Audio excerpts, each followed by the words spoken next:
सुनवाई के दौरान पहले कोई कमी पूर्ति थी, उसको आज पूर्ण करने के बाद में कोर्ट द्वारा तीनों विभागों को नोटिस जारी किए गए हैं, जिसकी आगामी तारीख दी गई है, जिसमें नोटिस मिलने के बाद में उनके द्वारा जो साफ सफाई है या फिर उनका जो कथन है उसको कोर्ट द्वारा सुना जाएगा। उसके बाद में आगामी कार्रवाई होगी। माननीय न्यायालय ने आज वादी विष्णु गुप्ता जी से ये कहा, बोले कि ये जो आप वाद लेके आए हैं इसमें आप किस जो इसमें वादी संख्या 1 के तहत आप बता रहे हैं कि यहाँ भगवान महादेव मंदिर को आपने वादी बनाया है, तो किस आधार पर बनाया? तो वादी विष्णु गुप्ता की ओर से ये कथन रखा गया कि कानून की दृष्टि से भगवान जो हैं वो अपना प्रतिद्वंद नहीं कर सकते हैं, वो कानून की दृष्टि से नाबालिग हैं, तो उनके भगत के तौर पर विष्णु गुप्ता वादी संख्या 2 वो अपना प्रतिद्वंदित्व करेंगे।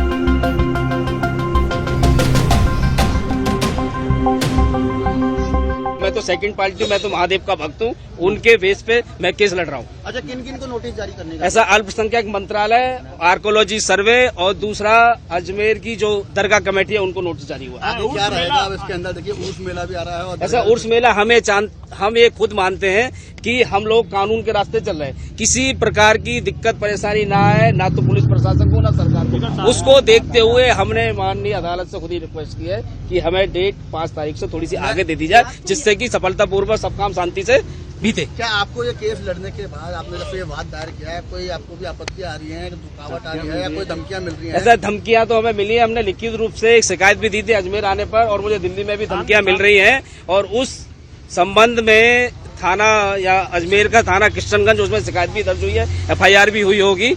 मैंने बात की थी उनसे, अब देखते हैं पुलिस क्या कार्रवाई करती है। आज भी आप 3 दिन से लगातार यहाँ हो, तो यहाँ पे 3 दिन से भी आपको कोई दिक्कत आ रही है? मैंने 3 दिन से दिक्कत परेशानी क्या है, अब पुलिस समझेगी कि हमें सुरक्षा देनी चाहिए, नहीं देनी चाहिए, उनको समझ में आएगी तो सुरक्षा देंगे, नहीं देना चाहेंगे तो हम पुलिस से सुरक्षा नहीं मांगते। हम सक्षम है, हमारे ऊपर महादेव का हाथ है और हम ये काम दिल्ली से आगे कर रहे हैं और आगे भी लड़ते रहेंगे। विष्णु गुप्ता जी, खाली यही अजमेर दरगाह ही नहीं, इससे पहले भी आपने और भी कई जगह मामले में आपका नाम है, आप वादी हैं, और कौन कौन से मामले? ऐसा है, मथुरा में जो ईदगाह का सर्वे का आदेश हुआ था वो मेरी पटिशन पे हुआ था, ज्ञान वापी में भी एक पटिशन मेरी है, और हम लोग सुप्रीम कोर्ट, हाई कोर्ट में भी हमने कई धर्म के लिए राष्ट्र के लिए PIL हमारी चलती रहती है। अब आगे क्या रहेगा? अब आगे रहेगा जो नोटिस है, नोटिस जाएंगे, नोटिस के बाद जो भी डेट मिलेगी उस डेट पर जो दूसरा पक्ष है वो भी आएगा, हमारे भी वकील आएंगे, जो भी आगे की कार्रवाई होगी हम वहाँ सर्वे की मांग रखेंगे।